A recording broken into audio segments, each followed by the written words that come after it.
Section 3. The Altar of God. The atonement can only be accepted within you by releasing the inner light.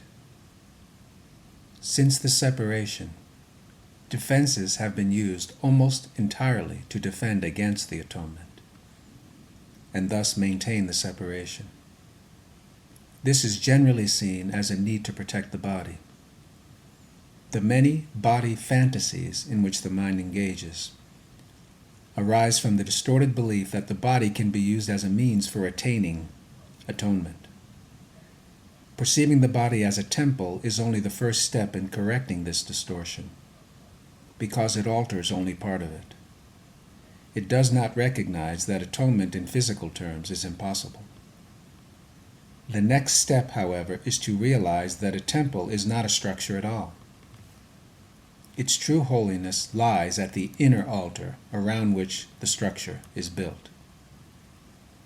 The emphasis on beautiful structures is a sign of the fear of atonement and an unwillingness to reach the altar itself. The real beauty of the temple cannot be seen with the physical eye. Spiritual sight, on the other hand, cannot see the structure at all, because it is perfect vision. It can, however, see the altar with perfect clarity. For perfect effectiveness, the atonement belongs at the center of the inner altar, where it undoes the separation and restores the wholeness of the mind. Before the separation, the mind was invulnerable to fear, because fear did not exist. Both the separation and the fear are miscreations that must be undone for the restoration of the temple, and for the opening of the altar to receive the atonement. This heals the separation by placing within you the one effective defense against all separation thoughts, making you perfectly invulnerable.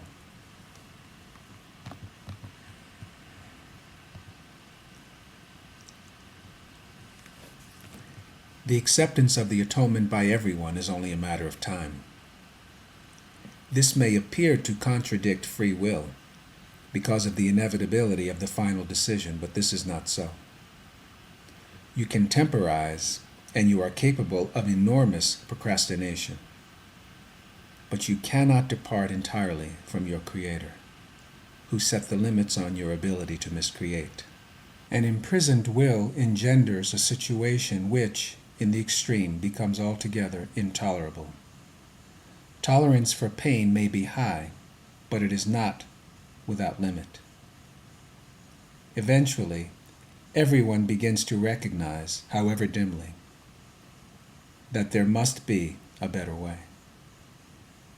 As this recognition becomes more firmly established, it becomes a turning point. This ultimately reawakens spiritual vision, simultaneously weakening the investment in physical sight. The alternating investment in the two levels of perception is usually experienced as conflict, which can become very acute, but the outcome is as certain as God.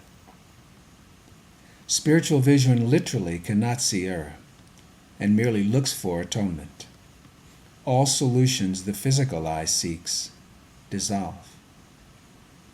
Spiritual vision looks within and recognizes immediately that the altar has been defiled and needs to be repaired and protected.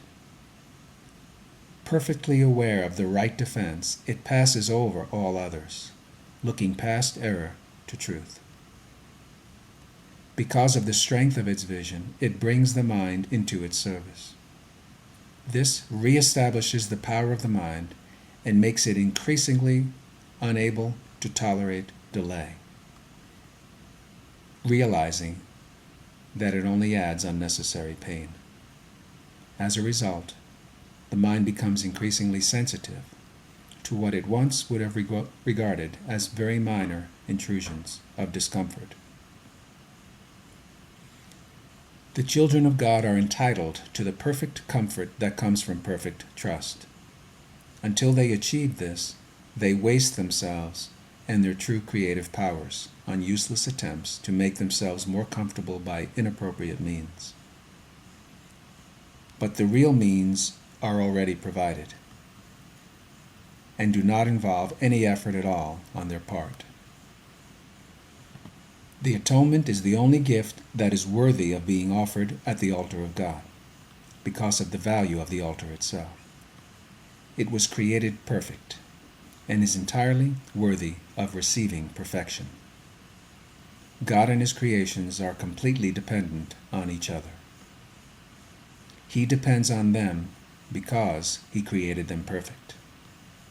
He gave them His peace, so they could not be shaken and could not be deceived. Whenever you are afraid, you are deceived, and your mind cannot serve the Holy Spirit.